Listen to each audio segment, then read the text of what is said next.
When you're just rolling, the speedometer does something. What if we go backwards? Ooh, if we go backwards, it goes 60 miles per hour. That's kind of funny.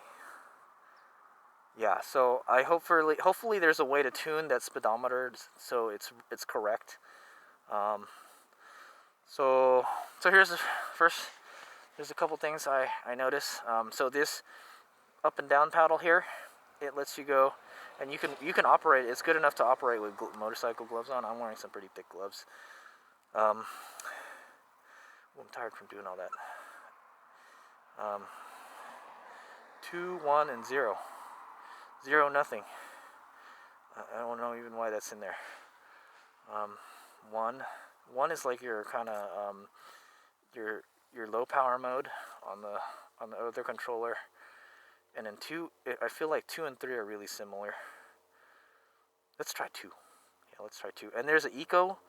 There's an eco mode button. Maybe let's see if we hold the mode button down. Oh, okay. If you hold the mode button down, it goes to this little display where it shows watt hours. Oh, it's trip data is what it is. How many milliamp hours, watts per mile. Oh, it has like what's the word? Yeah, it's a trip computer sort of. Time. So we've been riding for 3 minutes. That can't be right. We've been out here longer than that. Slow efficiency, BMAH. Total 26. I don't really know what all these are. Oh, okay. Yeah. So this is your kind of trip and odometer. It's kind of trip and odometer data is what it is. So we went through 48 watt hours. That's what it's saying. WH. And it tells you watt hours per mile. So it's kind of like it tells you your kind of trip data, your efficiency. So, like kind of like miles per gallons on a car, right? Well, it says watt hours per mile. So you can use that, to see how efficient you're riding, We did not ride it very efficiently. We were just fucking hammering that throttle. And then to put it back into the other mode, you hold it down again. Okay. What if we hold the up button down? Nothing. The down button. Oh, okay.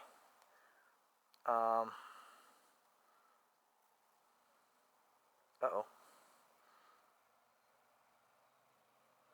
The up button, holding the up button does nothing, but holding the down button it turns the brightness of the screen up and down. So there you go. There's like a bright mode and a not so bright mode. I guess we would want to use the bright mode right now.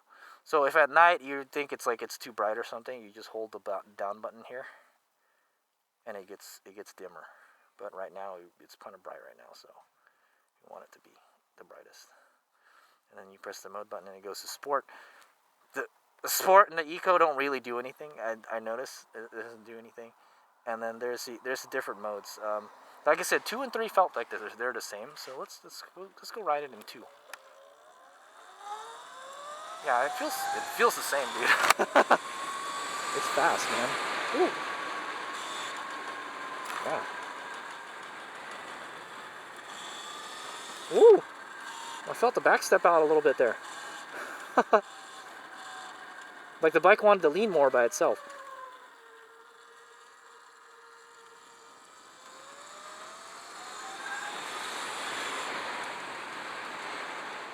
Yeah, look, I'm telling you, 0 is nothing. 1 is like your low power mode. 2 and 3 are the same. They don't really do anything. So All right, so that is it. That's the end of the ride. This is the right after installing the kit. I took it out for a ride. I haven't really messed around with any of the settings on it or anything. I haven't really done anything since the install video. So I hope you guys enjoy that. I feel that it needs some kind of it needs some work, especially the egg rider display. Um, so here's some things that I noted. Uh, the speedometer is off by a lot. It's like 5 to 10 miles per hour off. We need to fix that. That's a no go. Your Suron, your stock Suron gauge, it works. It powers on, but it doesn't work. If you know what I mean, it doesn't do anything, which is unfortunate. It'll always say a max speed of 44 and a trip of 14. That's the last time I rode it. And by the way, my Suron has 1,500 miles on it. Yeah. So it says we have a 60.3 volt, 60.3 volts right now. I know I kind of want to disconnect the battery and hook a voltmeter up to it to see how accurate that is. The state of charge always says 100 on it, so that doesn't function because we're definitely at 60%. And the sport mode, what is it? Yeah, there's a sport and eco mode. If you hit the mode button, it doesn't do anything. I don't feel any difference. Regen, I feel that there is like less regen than there was with the X controller, if any at all. I'm having to use the brakes like a whole lot, so I have to figure out how to jack up the regen. I want more than that. It has I do like it. It has different power modes. So by hitting the up and the down button, you change the power modes. Now I would have liked to just have a switch, but it doesn't work anymore. So you got to use this to adjust your power settings. The 3 and the 2 feel very similar. I don't notice any difference. The 1 is like the low power mode on the X controller, and 0, it just kills the bike. That's if if you park your bike and then like you're afraid somebody's going to try to steal it. Well, you put it on 0 and they'll be like, what the hell, what's going on? if they manage to pick the ignition system or something. So I turned it off. Let's turn it back on. Let's see if it saves the settings. No, it goes back to 3. So if you remember correctly, I put it on 0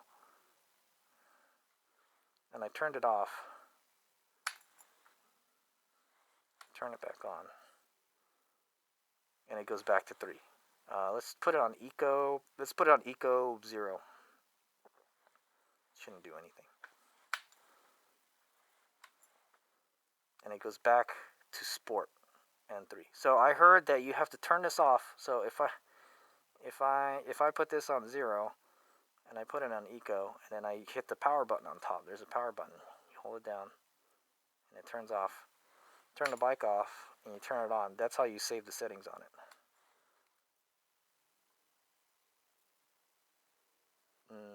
No, but it's on eco now. It's on eco and 3. Yeah, because we put on eco and 0, right? Oh no, that's weird. Now when you go to sport, it says 0. Oh, okay. I got it. I kind of figured out how it works. Okay, I figured out how it works. So you got two. You essentially have 2 modes. You have a sport mode and an eco mode, and then within those 2 modes, you can say how much power you want. So I don't know. This has power mode 0 to 3. So if you put it on, yeah. So for sport mode, let's say I want the full power. So 3 or 2 or 3. 2 and 3 is the same. It feels like it. And then you're gonna shut it off.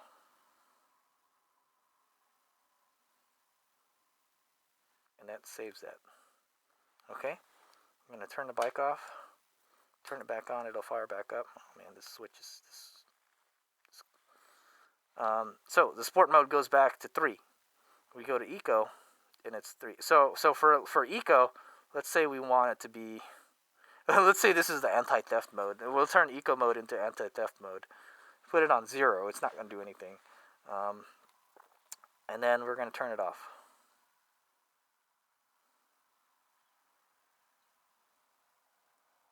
Okay. Turn the bike off. Turn it back on. Okay, so now, eco mode, it defaults to 0, and sport mode defaults to 3. So there you go. So the eco and the sport modes, they're like quick. They're like a quick. It's like a speed dial sort of. You know, it's a quick way to dial in what power you want. And then if you want to dial it in further, you use the paddles. So let's say I just want low power. You put it in 1. Now if I turn it off and I turn it back on now, it'll go back to 3 maybe. No, it goes back to eco 0. Okay, the sport mode goes back to 3. Maybe if I turn it off in sport mode, turn it back on. Okay, yeah. So it goes back to the last part that went before you turned it off. So it says sport and 3, and then eco is 0. So I know, right? Let's see if I want to do a little experiment real quick. We're gonna go ride down the block. And then I'm gonna hit eco mode, and it should just kill the bike. Like, we shouldn't be able to accelerate anymore. I'm gonna hold the throttle open and hit it into eco. Let's go ride. This car's coming. Okay, here we go. Eco. Oh, there it is. It just cuts the power off right away. That's it. And then I want power back again. Put it in sport mode. All right. So yeah. All right. So that is I know that was kind of a longer first ride than I thought it would be. So I hope you guys enjoyed it. That is what I've learned from the BAC2000 as it was installed. You know, how I got it and I installed it. So now I think I'm going to have to go in the EggRider app and then go plug some stuff in. The important thing is the speedometer is off by a whole lot. So it's off by like 5 or 10 miles per hour. So we need to fix that. And then I have to see how we can jack up the regen, because there's like almost no regen. Yeah, I have to figure that out. I have to figure out how to get this state of charge working, because it says 100% and the battery says 59%. Yeah, and I have to see maybe if there's a way to get more power out of this. I feel it's pretty fast, but maybe it could be faster. It feels like it's about as fast as the Sauron X controller when the X controller was installed. Is what I'm going to say. Hey, the mouse disappeared. What happened? Is there a way to reset that? You know what? The EggRider display, it didn't come with a manual or anything, man. And I think I went on the website and there wasn't a manual either. Why doesn't it have a manual for it, man? There's so much stuff that this can do, and I'm having to figure it out on my own. So yeah. So yeah, those are the stuff I learned. The mode button, it changes the different modes, and then the different modes can be like whatever you set it to, whatever the assist levels on it that you want it. There's a power button on top, and they use that to save the settings. And they say the manual does say that the ASI the ERT manual says that. And then you have an up and down button that if you hold down, it makes the screen go dimmer. And up doesn't really do anything. It does nothing. So there's nothing for the up. Yeah. So the funny thing is, it says you're going like 60 miles per hour when you go backwards. When you go forward again, it goes to 0. So yeah, it's still work in progress, is what I'm gonna say. So anyway, so Hades Omega is gonna go whip out the EggRider app, and then we're gonna go try to configure some stuff. That's the next step with this. Also, I still want to make a little bracket that goes from here to here, and make a cover that covers up all this stuff. It's not a big deal. It's not something that's really important right now, but if I do want to ride it off-road in the dirt and stuff, I want that stuff on there. So no dirt riding until then. So we keep the Supermoto setup on. We won't do any dirt riding until I get that stuff on there. So I don't want a bunch of dirt and rocks and stuff getting inside my frame and stuff, you know. All right, so that was the first ride. I hope you guys enjoyed it.